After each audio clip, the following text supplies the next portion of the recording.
Willie. Nice to meet you guys. So while they're giving out the water stuff, I'm just going to give you a little bit of some intros from myself and Chef Willie. Like I said, I'm Chef Richard Zuill. I am a Bermuda-born, bred, trained chef, island boy, and I love my island and its cuisine.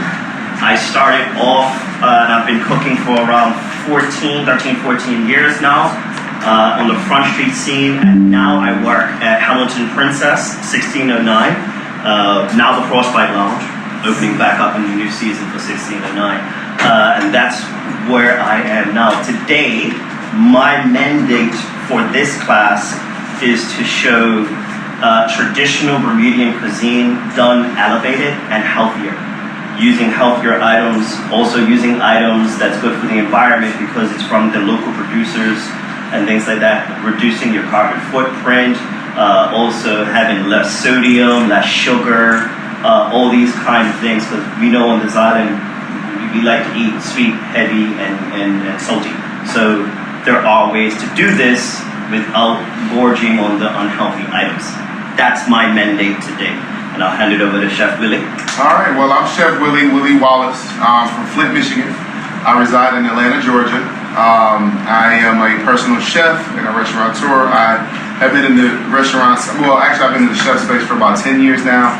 I'm a personal chef for a lot of different celebrities, Kanye West, Travis Scott, Rick Ross, a lot of NBA, NFL players.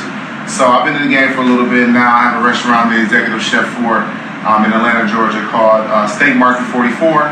We are a casual fine dining restaurant and one of the best restaurants in the world, in my opinion. In my humble opinion. So yeah, no, I'm excited about being here because, you know, I've been on a health journey for quite some time myself. You know, I've tried so many different, things to figure out what are healthy ways to eat. And helping other people in the process. I've done a lot of meal prep. I actually started out doing meal prep for clients trying to lose weight, clients trying to come up with creative meals. So I've been doing this for quite some time, and I've learned along the way, different healthy alternatives like avocado oil when cooking, and we'll talk more about some of these ingredients as we're cooking. And it is great to come learn something from a different culture. I used to play basketball overseas as well. And one of the things that I've always taken advantage of is wherever I'm at, get a chance to try the food, the cuisine there. And I've been excited about learning something new here in Bermuda, some Bermudian dishes, and also being able to kind of, add my little flavor to it as well. So I'm excited, and, I'm learning just as y'all are learning too, so. Just to go through some of the things that we're going to do tonight. So in front of you, you have a big list of recipes. All of these are yours to take home. Some of them cover what was done for lunch, which was not a teaching element, so we're not doing all of them. Today we're doing the macaroni and cheese with the elevated part of it, which is plated on a quarter about a mushroom, and then toasted on top to kind of give you that wow factor at home for when you're doing this for other people or even yourself. When you want to make yourself feel good, you cook good, you know what I mean? And we're also doing what I consider Bermuda's key dish, which is the Bermuda fish sandwich, which ties in all sorts of elements of Bermuda, from the Caribbean aspect of the coleslaw, the sweet and savory aspect, how we love to eat on the island with the raisin bread, the local fish and the light bread that we do and how we fry it, local lettuce, local tomato, and all the produce you see here is from local suppliers. So that, to me, would be Bermuda's signature dish for representing the island. So we're going to learn how to do some of these things, like Chef Willie said, a bit healthier. Say the tartar sauce tonight is got a, what was it called? Albanese? Albanese. It's an avocado-based mayonnaise. Yeah, and it's a really delicious tartar sauce. The coleslaw tonight, the mayo is made with avocado oil as well. I didn't want to use the Albanese, and I'll get into that when we start the fish sandwich, for flavor aspects. You want things to still taste the same. But tonight, I think we're going to start with 2 tips and tricks when using the knives in front of you. And then we're going to dive first into the macaroni and cheese. Is that all right? And let me say this first before we dive into all the cooking stuff. I do want to give a shout out to John Luca. Oh, yes. for setting all this up. He has done an amazing job being a host, and this is the reason why I'm out here for 2 weeks of Magic. And I'm looking forward to being a part of such a great organization. I'm so glad to be here for the Bermuda. I keep trying to get that right. Bermuda Diabetes Association as well. So yeah, I'm just happy to be here, and thank you, John, for making this happen. All right.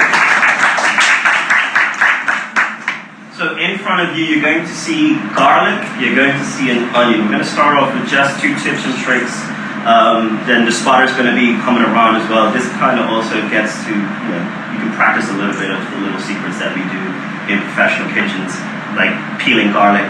A lot of people know how to do this now, but I can tell you, when I started doing cooking demos, I want to say like 6 years ago, a lot of people didn't actually know how to peel garlic correctly. A lot of people think you peel it like an onion. So if everyone's got their garlic, I just want to show you this one tip really quickly. To peel the garlic, you're not peeling it like an onion. And that's another thing. We're going to peel the onion next. You can take your knife, but unfortunately we don't have chef knives, so I don't want to use the paring knife. There is another way. Palm of your hand. You don't necessarily need the knife. You rest it on the garlic itself. Don't hit it. Rest the palm of your hand on the garlic. And then like you're doing CPR, slightly press until you hear or feel a little pop. Felt it? Felt pop? If you pick it up, it should. So another way you guys can do it, you can use your knife, put your knife on top of it, and then press down on it as well. Right. And when you have a big chef knife, something like this, it's a touch safer. Right? When you're using the paring knife, just be very, very careful using that and pushing down, because your hand can get cut. So that's one way. So the garlic should come out looking like this, freshly peeled. After you pop it, you simply can pull it out, and it's nice and peeled for you. Just like that. You're good. Any questions? My hands will catch.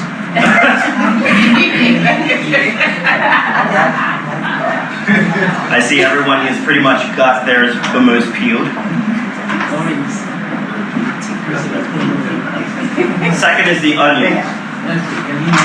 This is going to be an at-home type of peel for an onion. I don't necessarily like to show chef peels, because again, the knife skills for that can be a little dangerous, right? So a lot of chefs will tell you not to cut your onion in half first, correct? Like, you have to peel the onion first. At home, wash your onion, and for safety, cut it in half first. Because when you're peeling the onion as a round thing, it can get a little tricky and you can cut yourself. And I've seen a lot of beginners do that. So I know it's not what the chefs do in school, but for safety, cut it in half, and then from one tip to the other, you start peeling the onion like that. And that gives you something to start with as well. Okay? Just 2 tips and tricks just to get us a little bit icebreaker into the onion. Is it true that if you peel the onion under the water, your eyes go? I've heard a lot of different myths and tricks and things. I've heard the strike a match, put it in your mouth. I've heard freeze the onion. I've heard, what's the other one? But we want to know what actually works. Well, I know what works for me is when I actually cut the onion at its core, because you cut it right there in the middle. So when I cut it right here, Here you go. let me see that. You cut it here. That's the best way. And you won't see I it. didn't see. So you pretty much can cut it long ways. Instead of cutting it this way. Yeah, no, over there. See right here? So if you take it and we cut it on its core, right down the middle, you can avoid tearing up. Like this. Yeah, just like that. Just like that, yeah. So I didn't fall against something. That's fine. Just cut it right down here, right down the middle. There you go.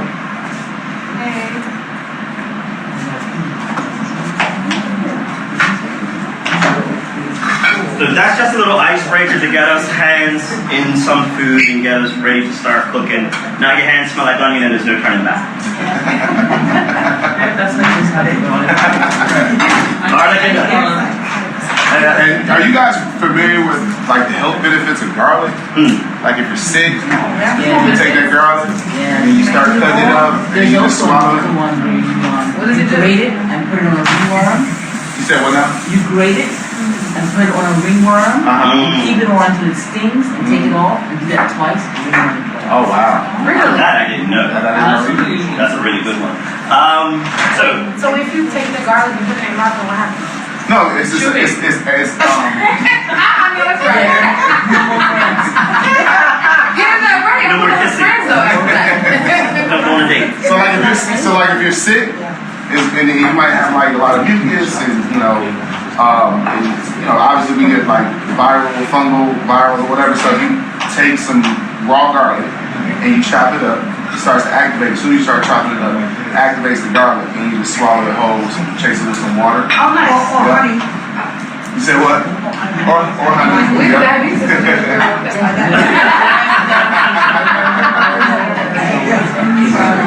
Okay. So all done with the onions. You just clear it to the side a bit, and then we're going to start working on the macaroni and cheese. We're just going to jump right in, because unfortunately we don't have burners for everyone. So what I've done, in front of you, you'll find a pot. It's got macaroni, sauce, and 2 blistered cherry tomatoes inside of it. It's not stirring yet. I'm going to let you stir that to get it all there. And yes, it is cold, because you can prepare this cold, because it's going to go in the oven to finish cooking. It's lukewarm and cold because it will finish 100% in the oven, okay? So, we talk you through the blistered tomatoes first. Why did I do the blistered tomatoes? Very simple. I don't like using canned tomatoes because of the sodium. It's just too much. And some people I'm seeing people rinse off the blistered tomatoes, and honestly, what's the point of that? It's just a sponge. So to add some flavor, as well as that tomato aspect that we have in our local dish, what I've done is you take a whole pack of blistered tomatoes, wash them off, a thing of thyme, the crushed garlic like I showed you, it's crushed, you don't have to cut it, the cut onion like I showed you, you don't have to dice it, heat it up in some oil on a medium heat, and if you put the onion flat in, you don't even have to peel it, because it adds more flavor into the oil. You put the garlic in there, and then you take a whole thing of thyme, no process needed, right in the oil. And you let that sit for about 2 minutes and simmer away. After that, you take your blistered tomatoes in the hot oil and put them in until they start to pop and bubble. Turn it off, put it to the side, and you should get something that looks like this. Okay? You have 2 of these in each one, and what this does, it gives you the pop of acid that you need to break all the richness of the cheese and the fat, as well as already infused with a whole bunch of flavors with the garlic, the thyme, and the onion. That's that part. The second part, which is kind of the most important part, which is the sauce. This sauce today was made with 2 very healthy ingredients. The grass-fed butter, which is much healthier than your regular butter or margarine that you would get out the store, as well as lactated milk. Yes, we're putting cheese in it, but the lactated milk has its own health benefits when it comes to this, okay? So that's how this was made. You make a roux, sauteing off your garlic, onion, and thyme within the roux, which is 1 part butter to the same amount of flour. Wait till the onions and the garlic become translucent and soft, and then you start adding in your milk. Yes? So you don't have, you said 1 part, the part's not only is cheese. 1 part butter and 1 part flour, equal parts. Equal parts, yeah. And you saute that off until you don't want it to change too much color, because it can start to get dark, and that's when you know you've gone a bit too far. So once your onions are nicely, what's the word? Clear, translucent. Thank you. Remember. That's when you can add the flour. That's why I'm a sous chef. Yeah. I finished the sentence.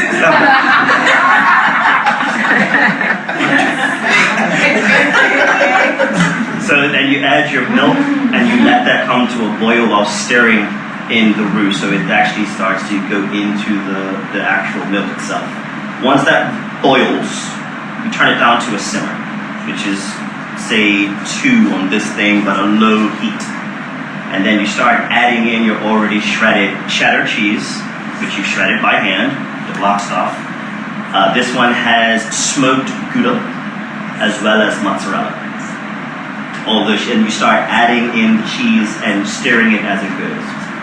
Once it's finished, it should be not too saucy, but also not too thick. It should be somewhat thick, where you can pick it up and it will start to run off the spoon, but it would hold. Cheesy, in other words. From there, you would add your already boiled pasta, which is boiled for 8 minutes in boiling water with seasoning and oil. I'm not gonna say salt today. Seasoning and oil to flavor the pasta. And then you would stir that hot pasta in the hot sauce together with some more cheese, of the cheddar cheese. That's where we are now. Yes. Can we go back to the tomatoes? Absolutely. So you said that we're gonna put the onion all the time and all that good stuff in the pot when we make the tomatoes. Do you take that little concoction and put it in the macaroni and cheese? No. So you don't want all that liquid, all the oil into the macaroni and cheese because it will make it runny. What about the onion? The onion is already in the actual sauce. So that is just to impart flavor in the tomatoes. Got it. Cool. Where we at?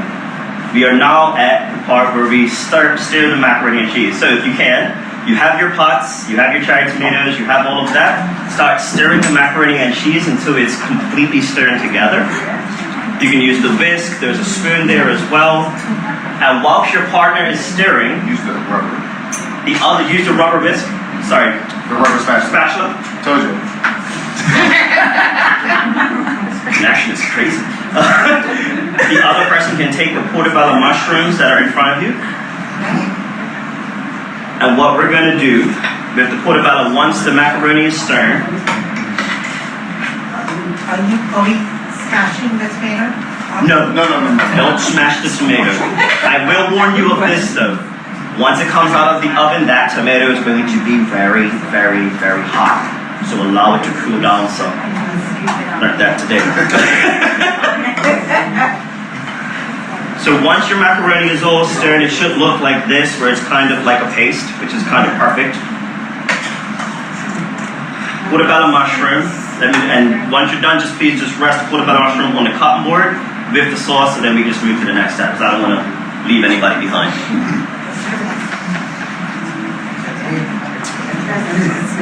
Yeah. Do you put the mushroom on the here? You put the mushroom on the cotton board.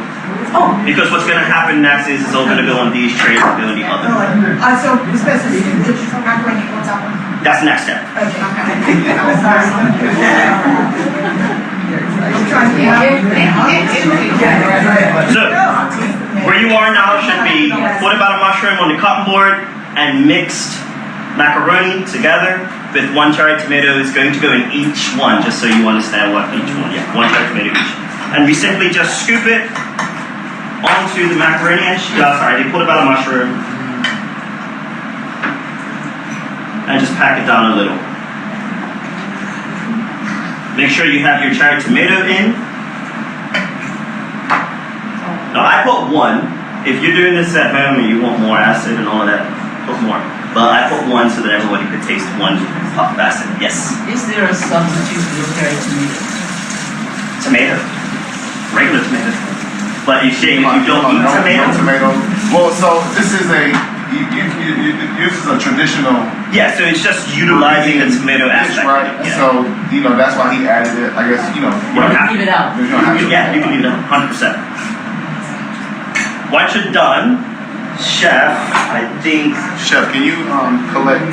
yeah, the portobellos into the pans No, you put them on top of there. in this. Do you need to keep track of whose food this is? Yeah, we definitely need to do that. So now we, So that's this side, and that's this side. I'll just do the same order. So Yeah, you're there you go. And just to show you the final product once we're done and we pull it out of the oven afterwards, after we do the fish sandwich, we're going to see something that looks something like that. Okay, and then at this point we're at the showcase part where we start to torch and smoked paprika goes on top and it becomes a showcase for everyone. On the back.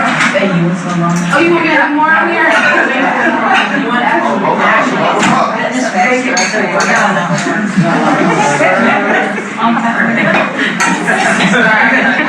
Okay, okay. Oh, I got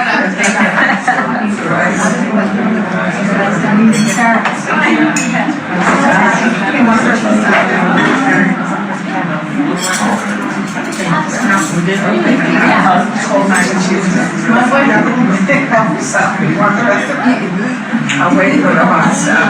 Y'all go ahead, take your time. You ready? Oh, good, she's the first. You can. Love. that was money. Thank you.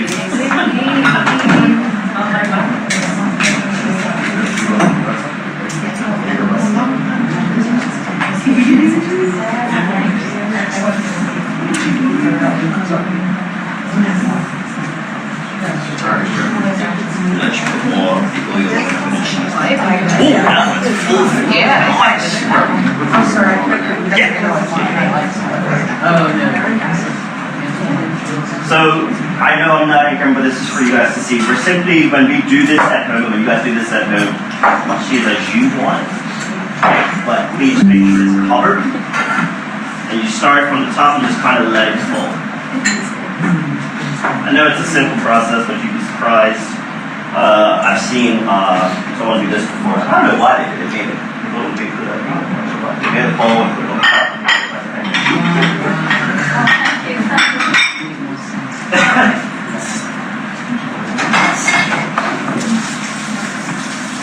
And then I'm going to put these in the oven, and these are going to cook off while we go on to the next dish, which is the fish sandwich. So once we're done the fish sandwich, these should be ready to go.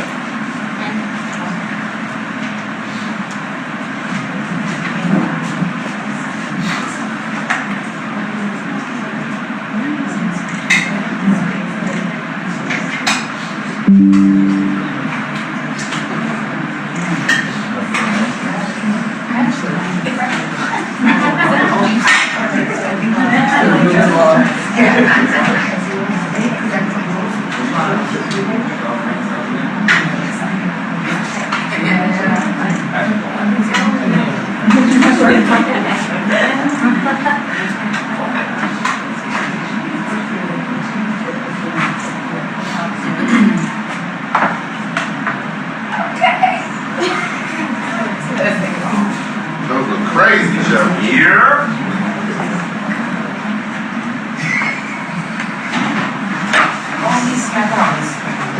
Another key when you're doing this, in order for you to cook the portobello through as much as possible, put it on the bottom tray of the oven. Okay. So that way the heat can actually cook that portobello at the same time as it's melting the cheese. How long do you put it in the oven? Honestly, until the cheese starts to melt and kind of crisp up. That's a top shelf. So it could be 15 minutes. From cold, if it's hot and you've already sauteed off the mushroom, which is also a way to do it, it could be 5 minutes. Just depends on how fast you're trying to do it. Any questions thus far? Any other questions?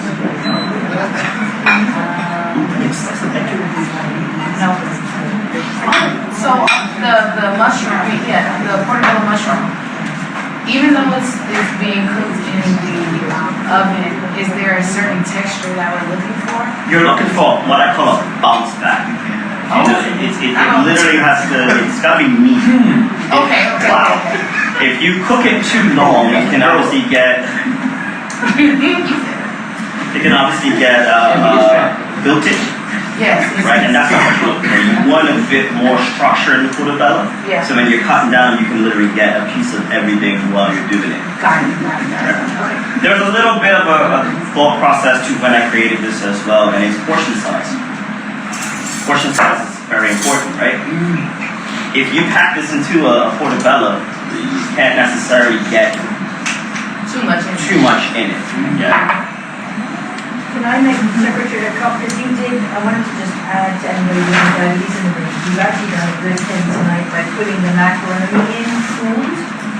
I want people that, since with the error of anybody carrying a glucose monitor, which measures glucose, you cook pasta first and you let it cool down and you use it the next day or after it's cooled, it's formed something called resistant starch, which does not raise glucose levels as much as if you had that pasta fresh cooked. So the way we've done this and cooking that means that this glucose spiking or sugar spiking capacity of that pasta, everybody does pasta, but you cook it before, and most people make mac and cheese, go straight through and eat it right away. But the way we've done it, where it's cooled down, is actually really nice. I knew that. But that's actually a good, that's actually a good tip. Thank you. People are seeing that now in the CGM. Like, I had pasta, but it was a baked ziti, and I cooked the pasta before. Or if you make like a pasta salad and you cook it before, you let it cool, and then you make a pasta salad. Because people get really terrified of pasta. Right. As you say, it's the portion size, which is limited by putting it in the mushroom. Like limiting ice cream by putting it in the cone. That's amazing. That's actually a really good tip. I did not. So that's where food prep comes in handy, right? That's where planning your meals correctly come into play. Yeah. I mean, ideally, the food science behind the evidence base is that you actually let it cool it 24 hours. You cook it 24 hours in advance. Right. You know you're having macaroni and cheese on Sunday night. Cook the pasta on Saturday. Put it in the fridge and then put it in that bake. If you're making a baked ziti or lasagna, but people who just want to know how to eat pasta. If it's a higher protein pasta, or if it's a one of these pastas made with chickpeas or something, you'll still get the benefit. Listen, look at that. It's amazing. Learn every day as a chef. I love it. So now next we're gonna get on to frying some fish. Right? Everybody loves fried fish. I know I love fried fish. And one of the things that I love to use is, like I said, avocado oil. Avocado oil is one of the healthier oils that's available out on the market.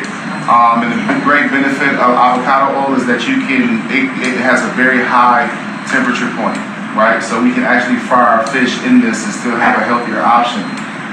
So what we've decided to do, what you guys have in front of you, is some snapper that we created a rub for. We created a rub. We didn't just season it with just our seasoning. So what I did is I took the seasoning and I added avocado oil to it, mix it up, make it a paste, and I put it all on top of the snapper, which is why it's marinated into the snapper. What we have here, and we're gonna ask you guys to kind of get up, not all at one time, but we're gonna ask you guys to come up and actually fry your own fish. So in this bowl right here, this is a little trick that I learned because at my restaurant we have some fried, a couple fried items. I have a Korean fried chicken. In order for it to be nice and crispy, although it has a gochujang sauce on it, we create a batter with sparkling water. That's a trick to making your fried chicken or your fried fish crispy. So we're gonna dip it in this batter. And then we have a seasoned flour as well. We season pretty much everything, right? So this is a seasoned flour. So you dip it in the batter, dip it in the flour, and then we're gonna lay it in the pan, lay it away from you so the grease goes back and not come towards you. Make sense? Sir. My bad, big dog.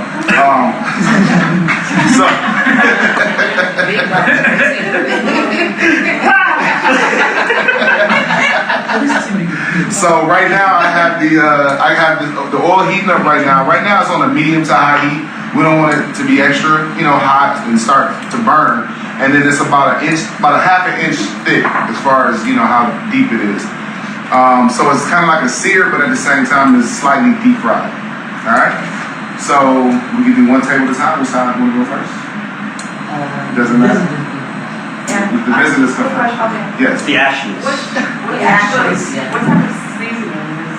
So we use Cajun seasoning. We use garlic powder. We use onion powder. We use thyme. We use some Mrs. Dash garlic. And herb. Lemon and herb. And then a little bit of paprika just to give it some more color. Yes. I suggest use the smoked paprika. It's a different base of flavor. Paprika does have a flavor. Some people say it doesn't. It 100% has a flavor. If you have proper goulash, you know this. It's pungently there. Smoked paprika has a more balanced flavor, and it's kind of. I'm not very good at It's better. We're gonna leave this one right. Yeah. If you guys want to put on the glove when you come up here. So while Chef's going through that, I'm just going to talk through a bit of the condiments that we're going to add to the dish as well, and then they can, once they're ready, they can just jump in. So we talked about the tartar sauce, we talked about the coleslaw already. However, I just want to go through what's added in there to make it a bit elevated, and what you can do at home as well. It's not that won't necessarily be in there as well. So two things that I do for my coleslaw is I always add red onion. And a lot of people don't, but I love that savory kick in coleslaw, and it adds a little bit of greatness to it. The sweetness in the coleslaw, as well as the tartar sauce, is actually also a sugar replacement. Stevia. And what we've done with the stevia today, we did a little thing. This is just, you can maybe have this little project at home. We also made a stevia simple syrup out of 1 part stevia, 2 parts boiled water, and it was just as good, if not, I would say a little bit better, than full sugar simple syrup. So that's a little tip you can take home for a healthier simple syrup.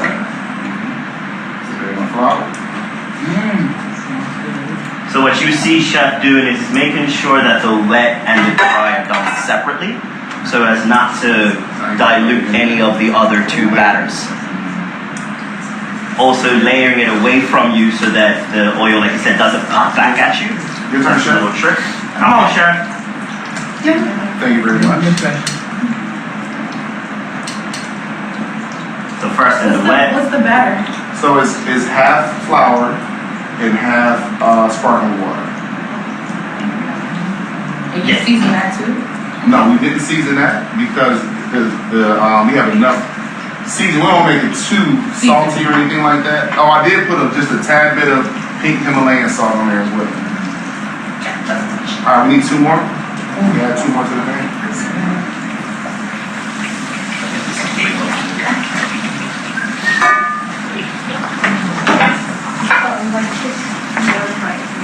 Okay, so. That's gonna be big.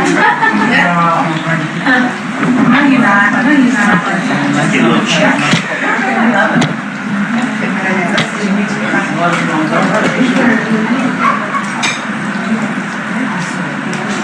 Looking good, Chef. Oh yeah, for sure. Stop. Yeah, that light on. For sure.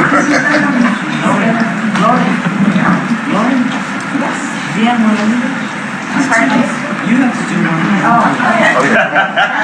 Put those gloves on. Try that stick.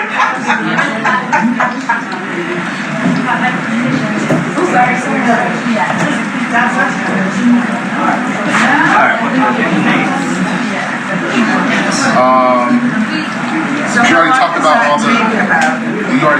the ingredients with the coleslaw I can get a little more into the substitutes and all that. And So- just the tradition behind the Right. fish. That's the sandwich in there. So while we're doing the frying of the fish, I'm gonna put some gloves on this because I need help. While we're doing the frying of the fish, for the tartar sauce, I want to talk about some of the substitutes we made in the tartar sauce. We already talked about the avocado mayo, but there's another few little tips that we've done to kind of make it healthier for you, less sodium, also with the stevia sweetness and things like that. We have Dijon mustard is in there as well, which is a less processed mustard than your yellow mustard.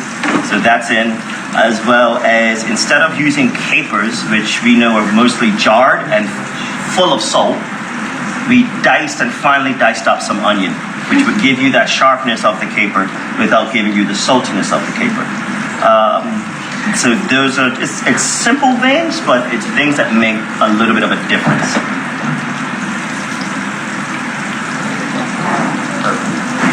So, chefs, about how long does it have to fry for? Well, so as I'm watching it, you wanna, because all stoves are different, you know, gas stove versus an induction stove, electric stove. So, you know, it can vary. So what you kind of want to look for, just like when you anybody cook pancakes, and you know when you're cooking pancakes, it starts to brown kind of around the edges. It's going to do the same thing with the fish. So it'll start browning around the edges, and then you'll know it's time to kind of turn it over.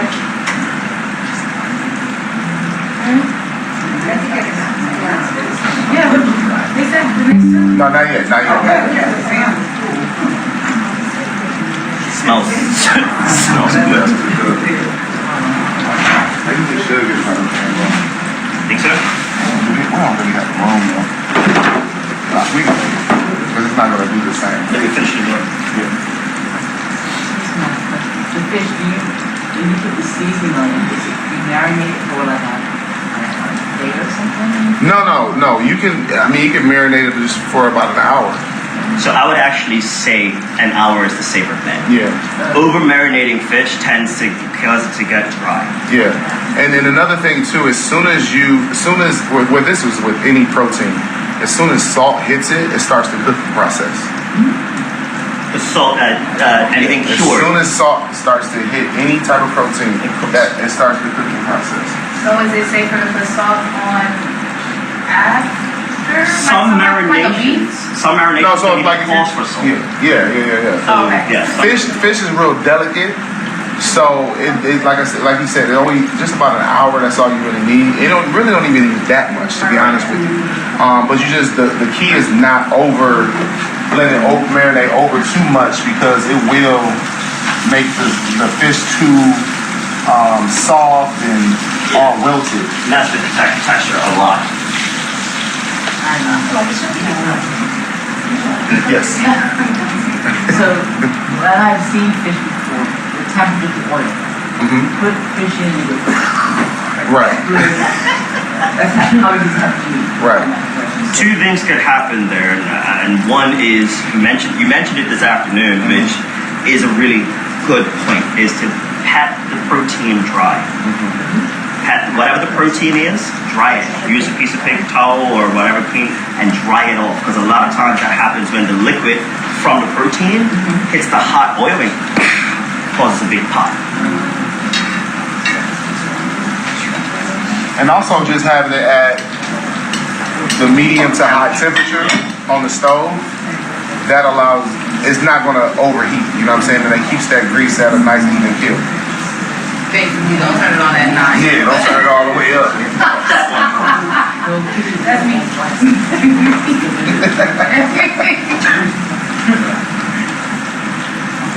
These mushrooms are really good, guys. What do you think? Got another pan or no? You got the oil. We do have the oil, but like I said, this is a smaller stuff. You said earlier, Yes. that it was 2 weeks of, 2 weeks, what's the other? 2 weeks of magic. Yeah, what's the other stuff? Activations. So what else have you done? Well, since I've been here, I've spoke on a panel. We've been talking about health and wellness. Talked about, my story and, as a creator, how I've gotten to this point, what's motivated me, my upbringing and things like that. I've interviewed Miss Cat as well on Magic. And we kind of talked about my story, how I got to this point. And, one of the biggest things is, driving the initiative of better health, better healthy options. So we've just been kind of driving that the whole time we've been here, as well as driving, we want to drive more people to Bermuda to let people know, like, this place is here, there's a lot of opportunity here. Because me personally, before I came here, I didn't know much about Bermuda, even where it was. And I found out it was like in the middle of nowhere, but it was in the middle of everything. You know what I'm saying? It's a true story.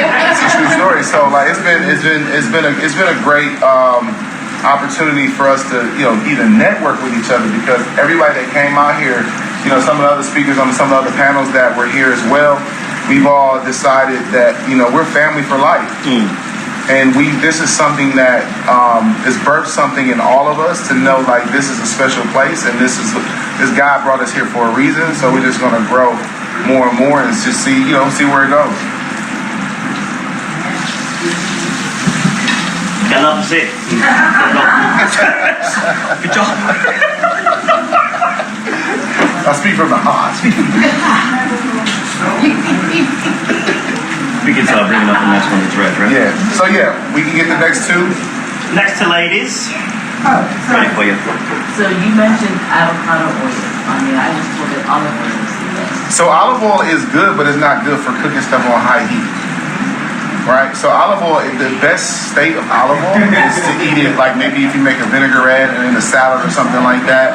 It's more of a finishing oil, but to actually cook with that oil, it's not meant to cook at a high temperature. Yeah, because it actually starts to release some toxins and things like that if it's cooked at a high temperature. Let's come this way. Also, another thing about olive oil when it comes to marinations, it's one of the drier oils. And it tends to actually dry out some of the proteins. So is that, so I don't know if you guys have that here, but in like America we have grapeseed oil. Yep. Yeah. Is that better? Grapeseed oil is one of those healthier oils as well, but to me, in my opinion, and from what I've used in the past, like I said, I've tried pretty much everything. Avocado oil is the best. Okay. Unless you have an allergy to avocado, which many people don't, avocado oil has been the best. You guys is over here. So Chef, what is it that you like about avocado oil so much? Well, because it's a healthier oil. It does have, it's not like all the other, like the canola oil and the vegetable oil with all the cholesterol that it adds. But like I say, you can also cook it at a very high heat. So it's the best of both worlds. What's the worst oil? What's the worst oil? I would say canola oil and vegetable oil. Those two. And those are the two that are normally what's out there.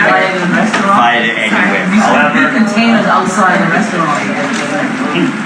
Yeah, they have like, restaurant quality oils and things like that, but it's hard to, get avocado oil in bulk as well. Yeah. these are good. Another thing about the avocado oil that I like, my favorite part about it is the smoke content, the high smoke content that it has. You can do things like pan fry in it. So like, I've used olive oil to pan fry as well, and I had to switch the oil kind of midway when I was doing big batches of things because of the smoke content. just lay it in there. There you go. Another little tip for doing when you're frying the snapper or any other fish that has skin side down first. Skin side down first, and it stops the fold up effect of the fish. And I don't know if anyone's ever cooked fish and it's done that to you. That's one of the reasons. It's almost like searing beef before you start and letting it kind of resting. If you sear it on the skin side first, it would seal in that shape instead of giving you that, I don't know, boat shape, I guess. Just shake off a little bit of excess. When I usually do my fish, I do use ribs. Yeah, and that is a good one. It is a good one. The high, Smoke content of it. yeah.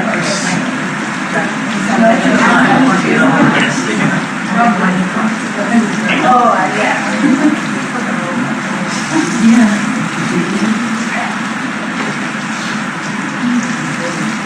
The next two, we're ready for you.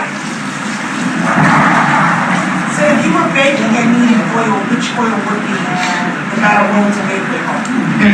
Hey, I'm a ride until I die with avocado oil. Unless they tell me something different, we going with that avocado oil, okay?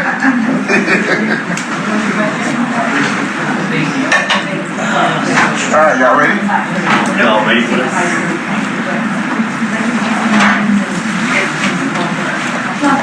Once you guys got your gloves, you guys can come this way.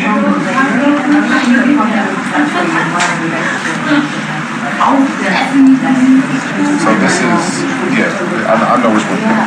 Okay. Because I lost track. I know.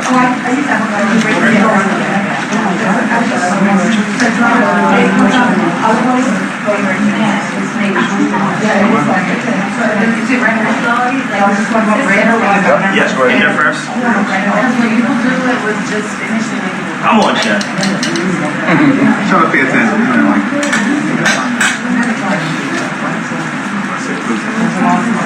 After you dip it in the flour, just shake it a little bit just to get the excess flour out. Go straight in the flour? Yeah, straight in the flour. Yes. And then shake a little bit of the excess off. And when you're resting the pan, that's fine. When you're resting the pan, rest it away from you, skin side out. So it's like this. There we go. Look at that. No problem. Had a great teacher. Always consider. Thank you. got it.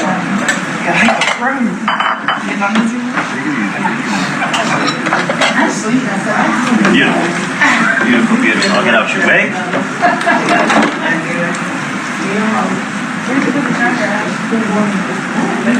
So chef's gonna come around with the fish that's fried and ready and for each individual person. And if you want, Yeah, I'm just into making up the sandwich now. I'll go in this side, you can keep going this side. So, sandwich is fried, sorry, not sandwich. Fish is fried, and that honestly is the part of the fish sandwich that takes the longest and has the most technical skills needed. Everything else is pretty much assembling now. We've got some coleslaw, we got some tartar sauce, we have some tomato, and we have some lettuce for you, all these condiments for your traditional Bermuda fish sandwich. I will say this, without the coleslaw, without the tartar sauce, without the local fish, and without the raisin bread, if you take any of these items out, unless you can't eat raisins, and there is a substitute for that, it's not a traditional Bermuda fish sandwich. It's just a fish sandwich. So these items is what makes it the tradition. For the substitute, for the people who cannot eat raisins, in your coleslaw, if you put dry cranberries, like raisins, which is a better substitute than raisins, you get the exact same mouthfeel and the texture and flavor of putting a raisin in it. So it's one of the little tricks I've used for someone who can't eat raisins. So I leave this up to people normally, but tonight it's gonna be my way.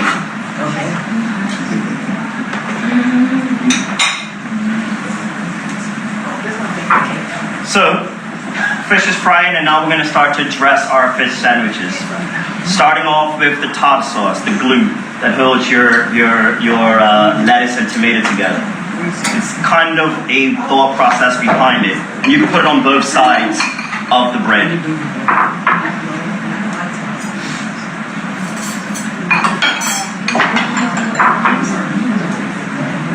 and if you guys want to go ahead and start dressing you guys as well, then we'll get the fish will be out. Yeah. Not too much longer. They haven't fried their chicken. Yeah, I know. that's fine. But as far You can as like still go ahead and assemble it, because once it's fried, it's just put it together. And Bob's your uncle. Somebody wants some raw onion on theirs. Cheating. You said somebody wants what? Some raw onion on theirs. Well, I didn't know what the onion was voice like that. You know what I'm saying? I'm not swallowing. No judgment, no judgment. This onion though.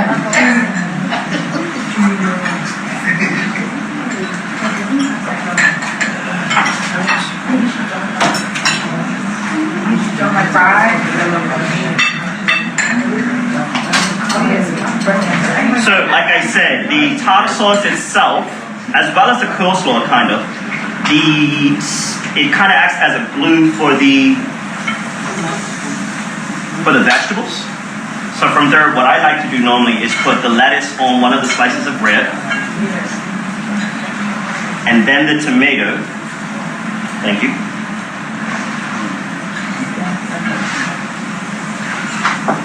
And there is a method to why I like to do it.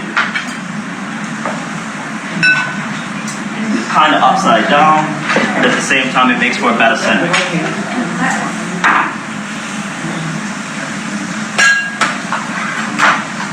After that, just try it.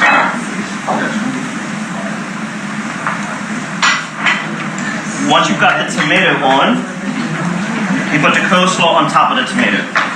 Now, you guys can do whatever you want to do after this, but I'll just explain to you why I do it this way. And you can do it this way if you want, or modify it at home.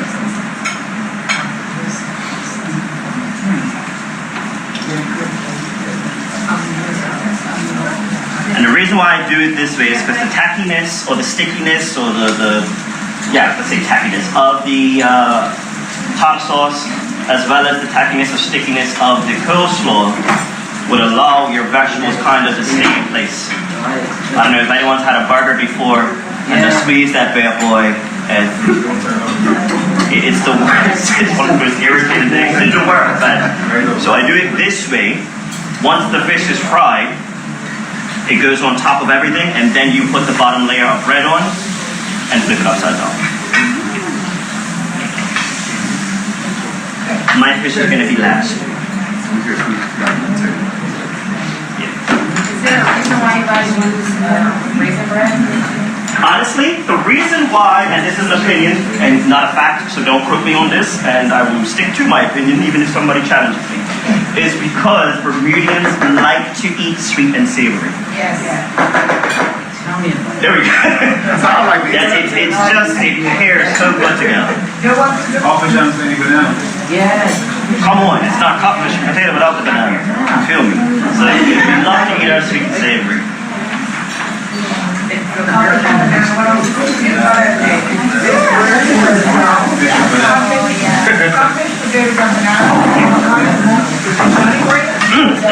Stop preaching. Stop preaching. Preaching on codfish. Really? Okay, we making breakfast in the morning. Be there.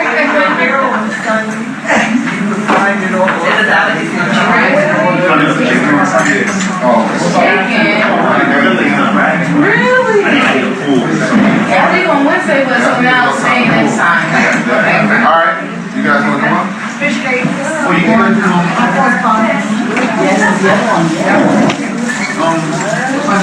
you can start punching. You might get codfish. Our flight is at 3. 3 You can start with you. Got the one that's bread. Here. I've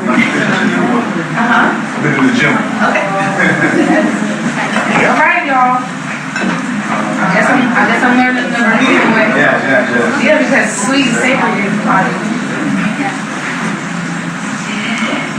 So guys, just a quick side note while we're doing the fish sandwich. This is, watch your back, good.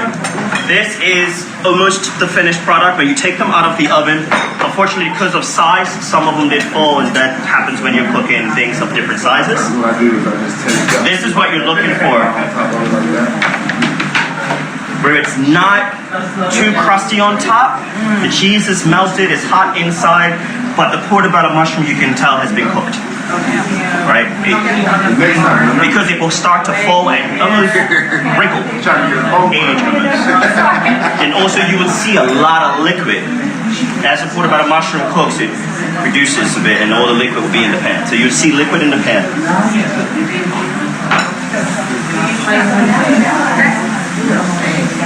think you need a little bit more flour in there. Okay. Go ahead and get in there.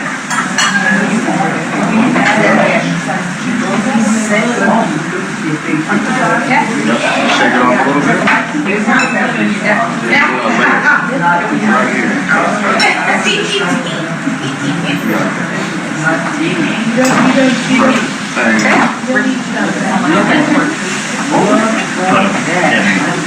Amen. I got the one line right here. The juice is. What's up?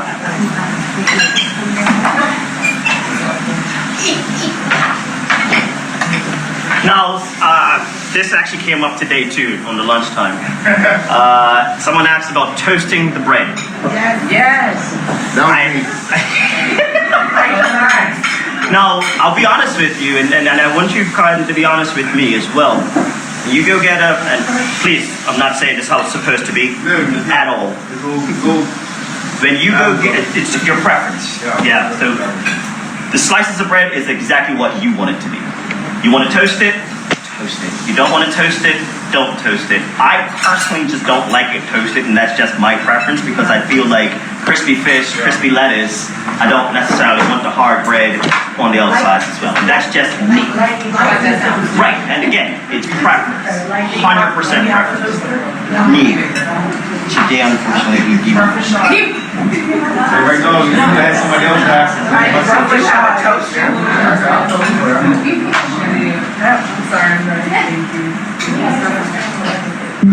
up. There's an idea. You can toast them in the oven. I think we're gonna toast it. Oh yeah, there's a toaster over here too. Yeah. You can just bring your bread up and pop Yeah, it there's a in. toaster over here too. How many other people want me to toast it? That's it? That's what I'm saying. There's so many levels. Some people hot sauce, man.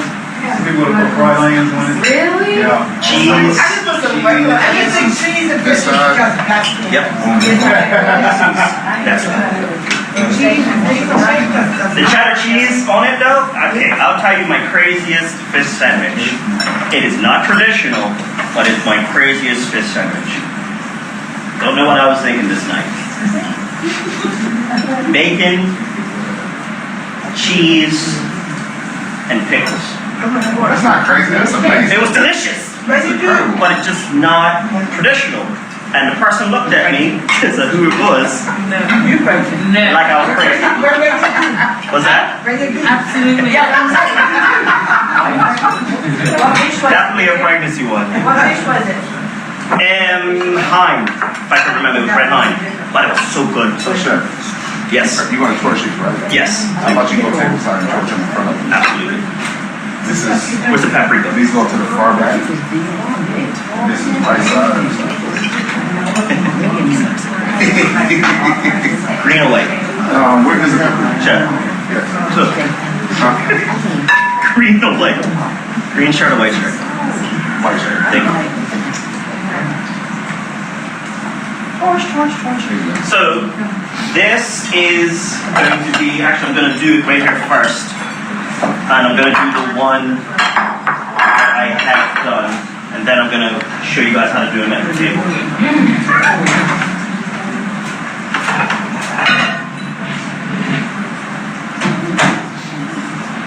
Finish with this, right? Yes, sir. Good now.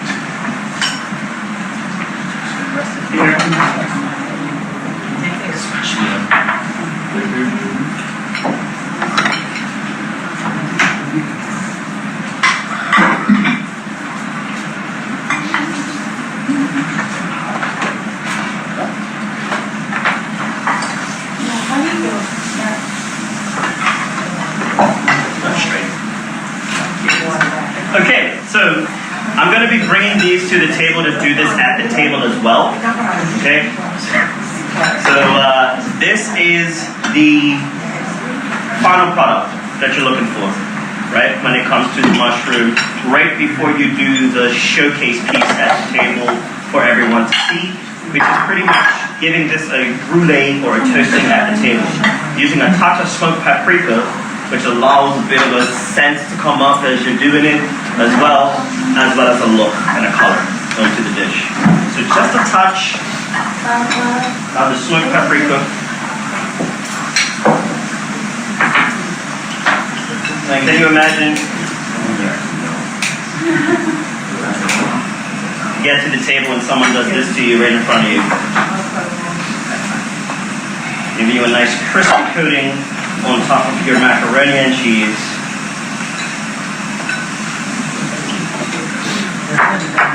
If you can do that to the category of macaroni and cheese, don't do something This else. one, white shirt. This one, Too green basic. shirt. If you can do that. Right And here. that is the, well, we call it elevated macaroni and cheese. Elevated Bermudian macaroni and cheese. Yes.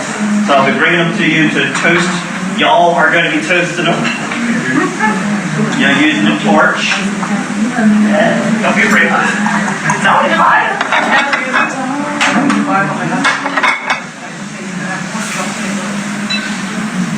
You can pick up these torches from, honestly, any chef shop, any convenience store. Not convenience store, like hardware store, for example. Same thing as well.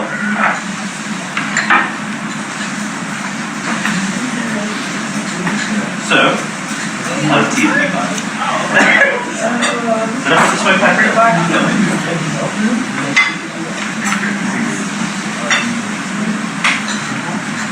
I'm doing it. Thank you. You do it. Do you want to do it? I'll leave it up to you. No, you can do it. I like mine, bro. Here, take this piece. So a little smoked paprika. Sure. And I'll do hers as well. feel like I've been unionized.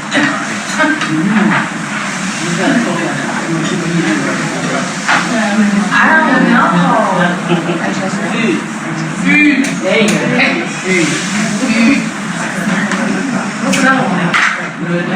Bro, that is right. And honey bread.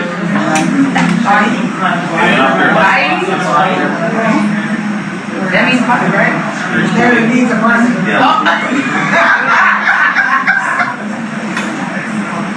And it's just as simple as that. Look at that. That's mac and cheese, man. So, it's actually that. Enjoy, y'all. You wanna do How's yourself? your sandwich? Hey, let me record you doing it. So, safety mechanisms, that's the fire area. Make sure it's safe. Pushing is pointing away from someone safe first. Push and you hear a click. Safety on. Safety off, and then push till you hear a click. Yes. Bang. Go ahead. And what you're looking for is a slight bubble, and then you move on from there. Just like that. That's the one. Hey, now. And you smell that smell? Yeah. That's enough. To your taste. Good job, Ash. Good job. Yeah. I don't have this good. No, I have this one perfectly right. Good. So I will show this, and this is not your fault, this is just the size of the mushroom, just for reference. So if you look, when you're choosing your portobello mushroom, and unfortunately we didn't have enough to choose all the perfect portobellos, but when you're choosing your portobello, you're looking for one that has a bit more bite, and is a bit thicker than normal. And that way you kind of get a finished product like that one, or kind of like this one, where it's a bit big and it doesn't fall out. This, unfortunately, is kind of what happens when they're too small. They just don't have the strength to hold it, and they kind of just fall to the side. But at the same time, it's still a delicious dish. You guys make it yourself, or? Yes, please. And Miss Lori. Oh, yes. Yeah, pretty good.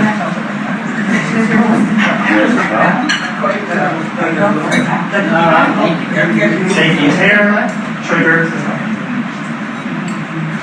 Safety off, and push to here, like bang. And you know, anybody can make mac and cheese. That's a force. Thank you. Here. All right. Want to do it yourself as well? So the safety is there. This is the trigger. You push down on the trigger until you hear a click. Someone says it's like a gun range. It actually does feel like a gun range. Yeah, with her voice.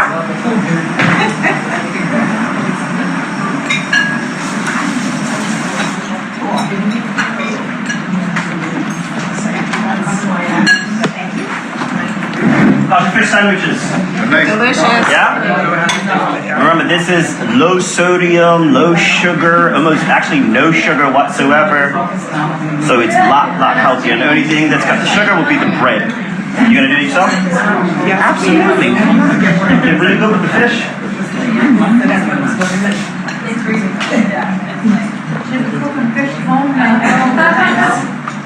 Oh, that's a perfect one. Look at that. Yeah, I grew it myself. So Show me what to do. that's the safety. Did you sear the mushroom before? No, and part of the reason is it will fall apart faster. So I've done it that way, and it. But you did peel them? No, No, you didn't. we didn't peel them tonight, and I'm going to talk about it. But you could just wash it? You can wash it, and they're all clean, but peeling them is a different. I'm going to talk about peeling them in a second. Yeah. So that's the trigger. That's the safety. Safety off. That's the trigger. You push down until you hear it click. So the question was asked about peeling or washing the mushrooms. Washing the mushrooms is just a faster way of doing it, and it's just taking off the excess dirt. However, peeling, I would suggest washing and peeling your mushrooms. These ones were washed. Washing and peeling the mushroom, you were able to utilize the peel later on.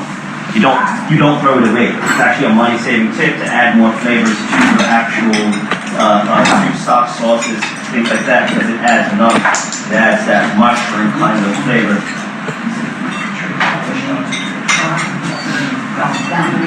So what you can do with the mushroom skins is put them in the oven on 350 until they dry out. And that happens fast. If you want to do it slower, but you don't want to watch them, you turn it down to say 200. and you put them into, they dry out, and then you can actually store those in your fridge or your freezer and utilize them in, say, if you're making soups, if you're making other sauces. It's a really good method of adding flavor. So how much you actually prefer? I'll show you. I was gonna do it tonight, but I think it would have been a bit. Intensive. Yeah, I'm gonna want. It's actually not as labor intensive as one would think, but if you've never done it, it's easy to mess up.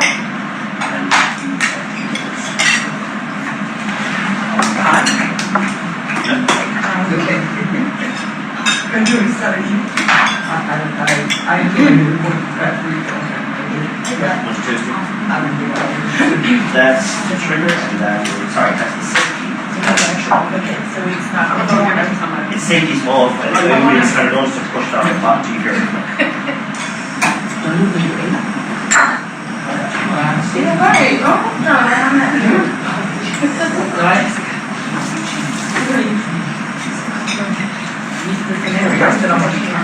I wish we could use one of these.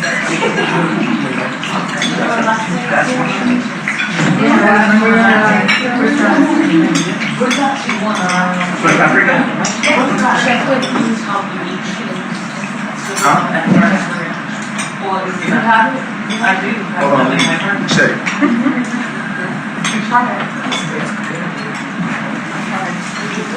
Bermudian sauce? Yeah, why not? So this is the safety. Down. That's the trigger you push down into your hair. Safety down. Yeah. Pull it away a little bit. Trim it a bit.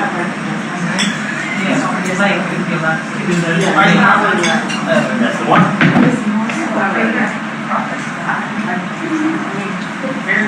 Here you go. Again, that's the safety.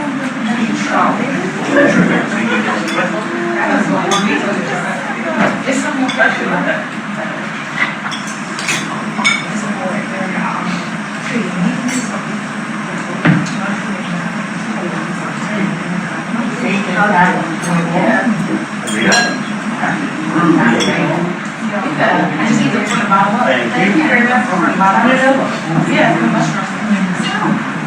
How's everything? Delicious.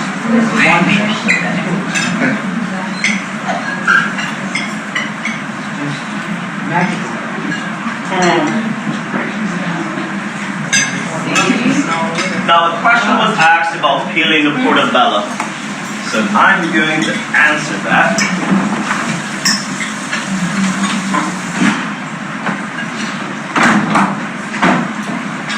Right now.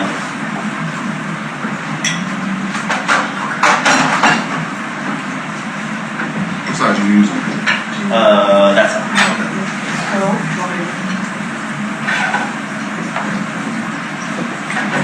I use someone's paring knife. That's the small knife one. Thank you very much. Appreciate it.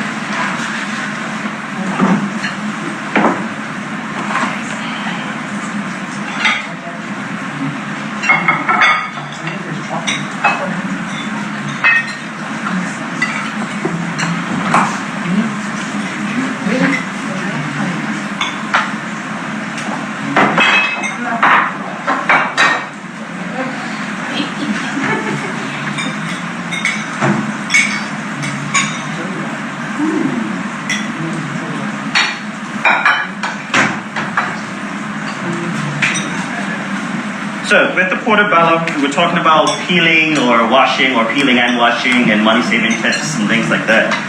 There's another money-saving tip. We do it in restaurants. I don't necessarily suggest doing this at home because the honesty of when you're going to use them, it's up to you. If you're going to utilize it, fine. But this little piece right here, which you pop off as well, packed with flavor. You might not be able to eat it necessarily, but you can put it into something to render the flavor out, like boil it out, and then toss it away later. Okay, so that's one part of the mushroom where you can save some money when it comes to flavoring your food. The other one is the washing of the mushroom. So these, what would you call those? Gills almost? Inside the mushroom. They tend to hold a lot of dirt. So running a bit of water over them just to flush some of that dirt out. And you would see it when you're doing it. Cool water, not hot water, is one of the tricks I use as well. Because the hot water will cause it to get a touch slimy. The cool water will keep it a bit more intact, right? So running cool water. Run out of space. Dishes. Somebody.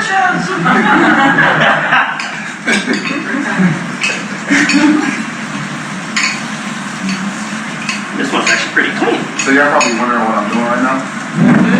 She asked for some ketchup, so I'm like trying to improvise. You know. I love this. Actually, 100%.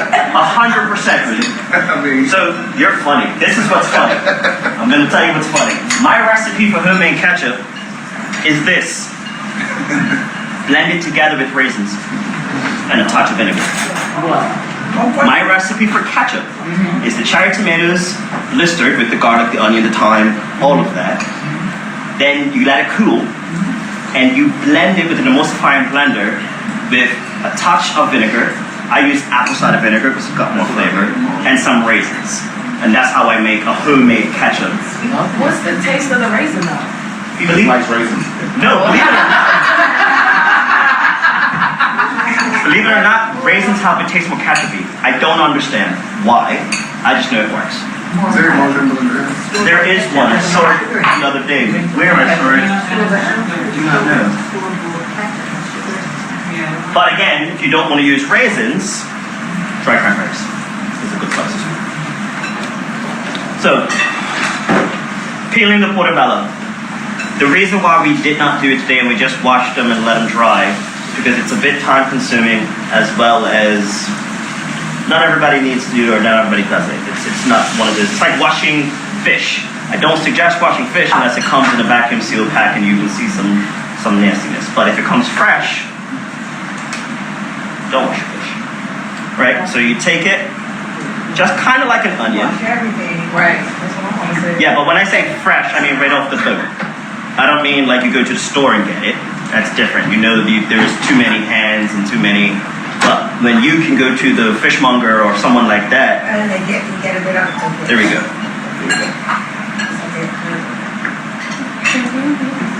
So literally what you're doing is taking the top skin of the mushroom, and that's this part, top skin of the mushroom, off like that. And you're peeling it kind of like an onion. And you would get skins like that. But you can see how this can be a bit time consuming, right? Yes. But if you do it, and it's a good money saving tip, and if you do this all the time, then you will always have one of those sheets to add flavor to any of your dishes that have mushroom, or even some that need some earth to them or something like that. You've got that there. Yes? I'm just put the plug there, Sean. Oh, the plug's on this side. It's really trying to get it. I'm into it because I'm gonna make some at home. You got it, Chef. Money. Money in. Down here. Ritter, this side. Like that. So, and that's kind of what you're looking for when you're peeling the portobello mushroom. You're looking for the white of the mushroom. Another little tip is in the middle, it will start to split as you're peeling it. So I score it a little bit, making kind of diamond or triangle shapes. So when I am peeling it, that will peel off as I'm doing it. Because if not, you're going to wind up, you see how sometimes potatoes or something like that, you're peeling and all of a sudden there's that middle thing. That will help. What's the difference between flavor of what has been conserved in? Would it not be robbing some of the richness of these guys? If we've eaten it now in the mushroom peeled versus the mushroom unpeeled, is it a richer flavor with the skin on? What were we achieving by taking the skin off? Taking the skin off is honestly, I think it's just one of those restaurant preparations. Like, 'cause there's some chefs that's never done it. Yeah. They've never, I did not peel a mushroom. Right. I did not peel a mushroom until I entered the hotel era. Other places don't do it. So sometimes it's a plating thing for uniformity. Sometimes it's a money-saving tip where you're utilizing the skins of it all. The flavor aspect doesn't really change much. Not at all. But I think for money-wise, getting the most out of your product is what you're looking for. and utilizing things that sometimes would go into scrap like this is also what you're looking for. Yes? I usually, when I go to the farmer's market, I usually wash my vegetables and my meat in vinegar. Would I do that with the mushroom or just the vinegar? I never have done it. I've never washed a mushroom in vinegar. I would, because mushrooms are like sponges. Mushrooms are more like sponges, so they kind of soak into any of the flavor that you kind of put in. So I think the vinegar might change the flavor of The it. texture of it? I don't know about the texture. It's acid, yes, but I don't know if it would change the texture of it. But I know it would suck up some of that. Have you ever washed a mushroom with vinegar and water? No, I just rinsed it. What is it? It's how you said it. Right there.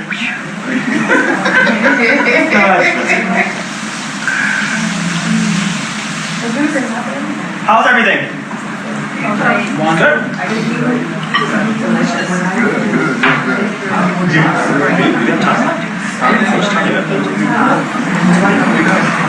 I was just making extra fish just because. Yeah.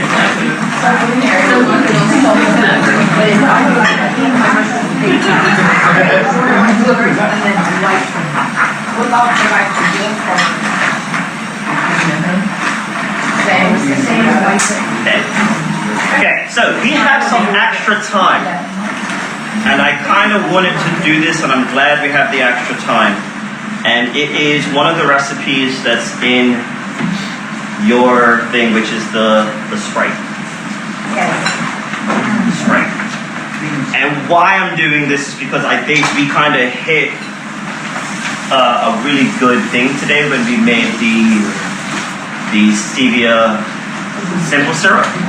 And I really believe it's a game changer for people who like to make cocktails and such at home.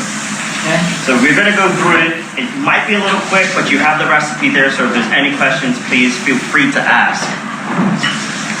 What you're going to need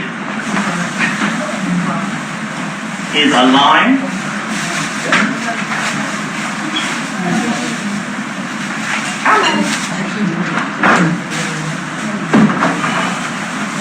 a lemon,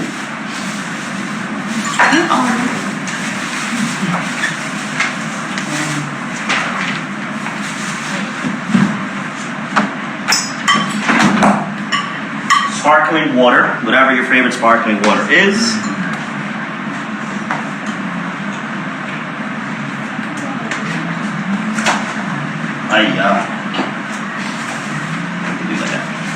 Stevia, or whatever your healthy replacement for your sugar is. I know some people use gobble, but that's high on the glucose. And there's one monk fruit that we could not find, man, we were looking. I wanted to utilize the monk fruit one because I heard it's really, really nice. But we couldn't find it, but it is a good replacement as well. So we're going to stick with stevia. We have that and some packies. To make the simple syrup is part of it as well. For that, like I said, 2 parts water, 1 part sugar, simple syrup, stevia, monk fruit, agave, whatever your good switch for sugar is, and a pot. And then something to pour it in, nice and filled. This is one that we had made earlier today.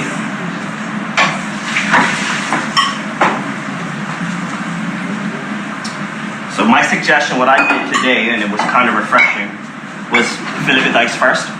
So you're pouring all your ingredients in something cold. And it just adds to that refreshing kick.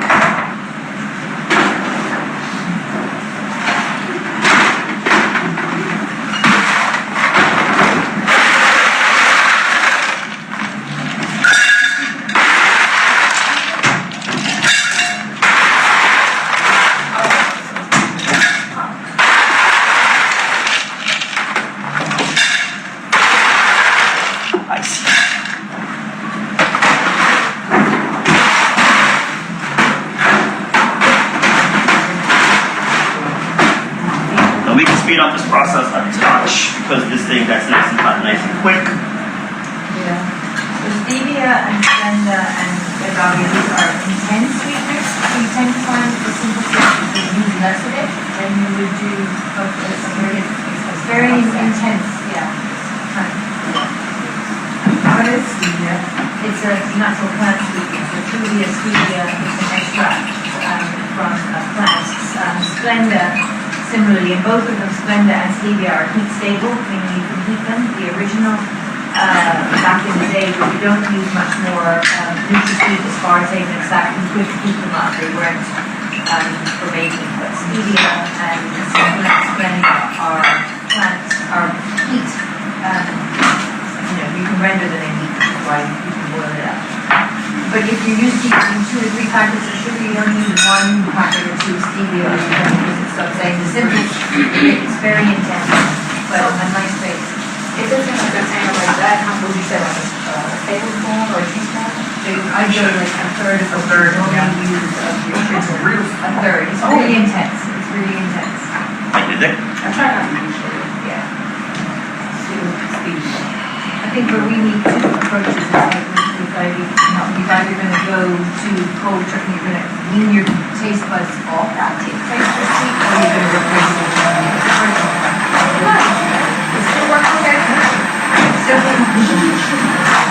So this is a very, very simple recipe. It's literally squeeze these things in. Once you've got your simple syrup going, it's best to let your simple syrup cool. I'm going to add some ice to our simple syrup to cool it quicker. A little trick. If you're racing or rushing to make a nice refreshing drink at home, you got people coming over for the holidays, and some people might have diabetes, or they might be up in age where they can't necessarily have too much sugar, or Sprite or soda like that. This right here is is one of the best substitutes. It's also open to interpretation. I was telling somebody, with your simple syrup, put a piece of cinnamon inside this, stick a cinnamon in the water while you're doing it, you've got now cinnamon simple syrup made with stevia. Basil simple syrup. You can go wild. You can use anything. Rhubarb, anything. And you can literally make yourself a nice simple syrup at home where you can make your cocktails and they'll be healthier.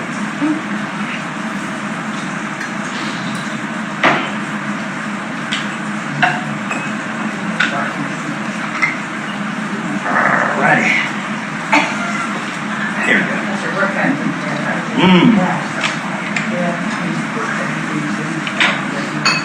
Water's boiling already. I take it in her.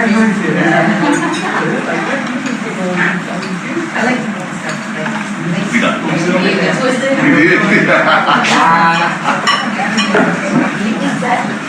No worries.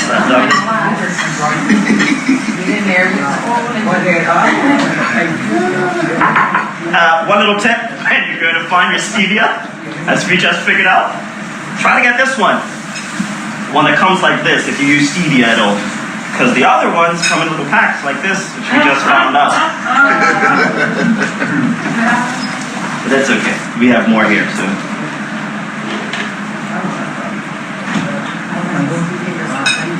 Don't worry, I did not pour a whole bottle of stevia in here. This was mostly empty. Still the same recipe, 1 part to 2 parts water. And it also depends on how sweet you want it. Like today we had a guest who said it was too sweet for them. Don't do 1 and 1. Do 1 to a half. 2 to a half, sorry. 2 to 3/4. Whatever it is, you can make it to your own tastes. You let this boil, and then you simply turn it off after stirring it, and there you go, you've got simple syrup. It looks like it's good enough.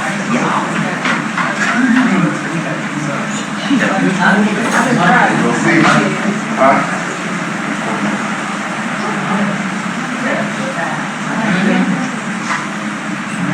And one step as well in your simple syrup, you're looking to make sure all the crystals of whatever you're using, if you're using the crystallized form, dissolve. That's cool. Look, it's pulling behind me. You are trouble. You are.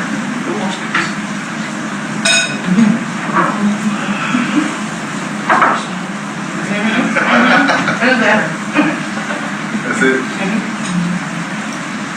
Can I try the ketchup cheese? Extra fish up right through that. Yeah, some Irish stuff. Green G over here. Are we gonna raffle that over? I don't know. What was it that, what was it that ketchup? Oh. I don't even know. Yeah, some of the blistered tomatoes that he gave the recipe for earlier. Tiffany, a little bit of apple cider vinegar. I added some Himalayan pink salt, onion powder, some garlic powder,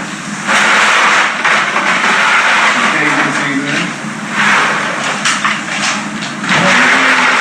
The last thing I just added was just kind of the texture, was just kind of getting more of a smoother consistency. I just used some cornstarch. Was that the ketchup?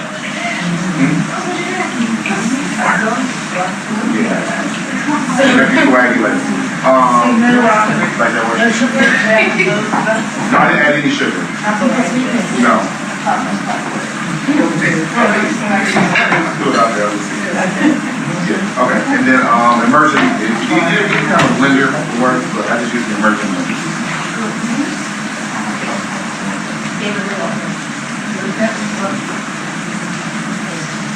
So,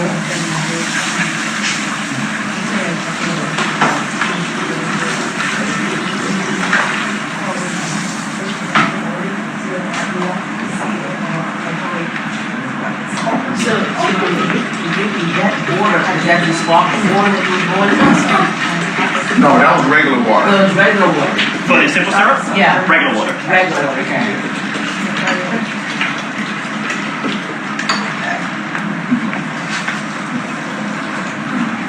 Anybody else want some ketchup?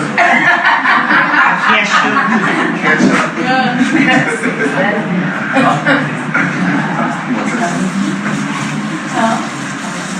You were to sweet that out, and then put a pineapple juice in it? Sorry? Sweeten up that ketchup a little bit, would you put pineapple juice in it? Preference. Yeah, that's a preference, but I don't see why not.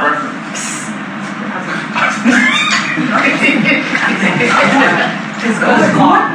It's good. I good. Yeah, I was joking. I would highly suggest everyone would think that. Thank you. I'll just take a little bit because I'm gonna break the rest of it. My mom's thinking. No, I made this one less sweet. Because earlier the lady told us it was too sweet for them. But again, that's it. It's as simple as that. And it's done. And you can do anything to this. You want to add your own flavoring to it, you can. You want to add cinnamon to it, like I said. You want to add fresh fruit. Fresh fruit, you can. And it's something that you can just refresh your guests with. And it's fresh soda without being soda. I was saying to someone earlier, think about making a healthier picnic drink. Put ginger in there. Yeah. That's ginger. Thank you. And that was how long? That just now. 10 minutes. Not even that. 10-minute quick drink you can make at home. Any other questions? I think we're almost pretty much done. Yeah. I think so. I think we covered everything. Does any questions, comments, concerns? Queries? Sorry. How was everything? It was good.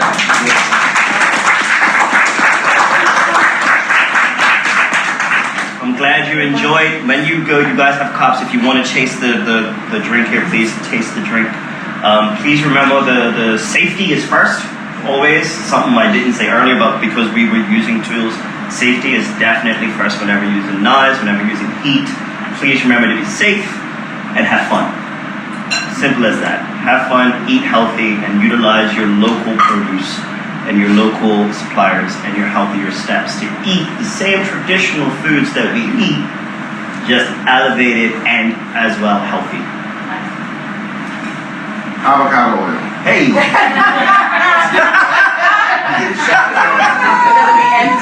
No, thank y'all so much. I appreciate this. I I've had a ball with y'all. It's been amazing. I've been moving nonstop, so it's like my brain is fried at this point. But Do you have any chef jokes?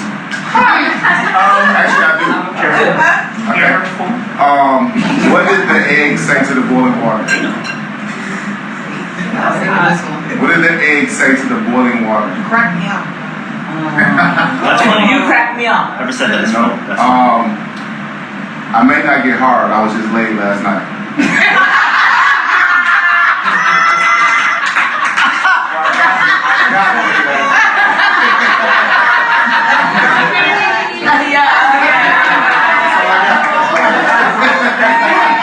I ain't doing this. I don't have any.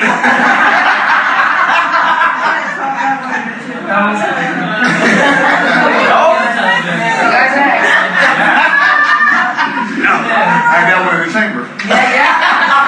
You definitely did. Well, thank you. I appreciate y'all. Yeah, thank you very much, guys. Yeah, let's do it.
Bermuda Live on YouTube. Subscribe now.